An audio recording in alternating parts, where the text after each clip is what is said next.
Aksi seorang perempuan bercadar berjalan di tengah jalan di Magetan, Jawa Timur menjadi viral di media sosial. Ia nekat berjalan di tengah jalan karena memiliki masalah asmara. Di lokasi terpisah, seorang calon penumpang pesawat di Palembang, Sumatera Selatan melayangkan protes keras usai hasil tes usap antigennya dinyatakan positif COVID-19.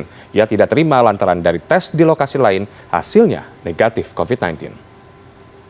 Benar positif aku. Positif. Hah? Jangan tuh ya, pengen aku di sini nah. Saya sendiri. Inilah rekaman video yang viral di media sosial saat seorang calon penumpang pesawat melayangkan protes atas hasil tes usap antigennya. Dalam video tampak seorang pria marah dan emosional kepada petugas farmasi laboratorium setelah hasil tes usap antigen di Bandara Sultan Mahmud Badarudin 2 Palembang dinyatakan positif pada Minggu 30 Mei kemarin. Tidak percaya, ia kemudian melakukan tes usap antigen secara mandiri di lokasi lain dengan hasil negatif COVID-19. Pria ini kemudian mendatangi kembali lokasi tes usap di Bandara Sultan Mahmud Badarudin II untuk mempertanyakan hasil tes usap yang bertolak belakang. Eksekutif General Manager Bandara Sultan Mahmud Badarudin II, Tommy Arisdianto, membenarkan kejadian itu. Tommy menyebut petugas farmasi laboratorium salah memasukkan data sehingga hasil tes antigen calon penumpang tersebut positif. Pihaknya juga telah menghubungi calon penumpang tersebut untuk menyampaikan permohonan maaf.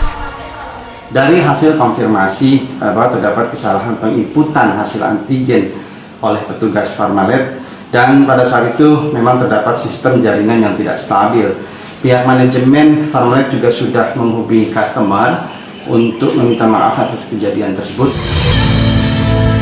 Sementara di Magetan, Jawa Timur, aksi seorang perempuan berjalan di tengah jalan juga menjadi perbincangan warganet.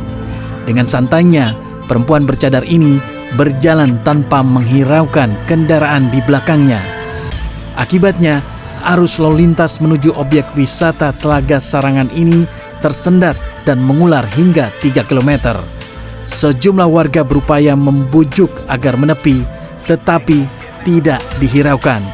Beberapa saat kemudian ia akhirnya menepi setelah dibujuk polisi dan warga. Kepada polisi, perempuan ini mengaku nekat berjalan kaki di tengah jalan karena memiliki masalah asmara.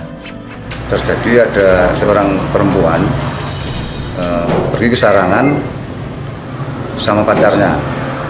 Ternyata mungkin terjadi cekcok sama pacarnya. Akhirnya perempuan itu ditinggal di Sarangan. Dari pemeriksaan polisi diketahui perempuan tersebut merupakan warga Jogorogo Ngawi yang usai berlibur ke Telaga Sarangan. Setelah diperiksa di Mapolsek Plausan, ia diserahkan ke pihak keluarga. Tim Liputan CNN Indonesia.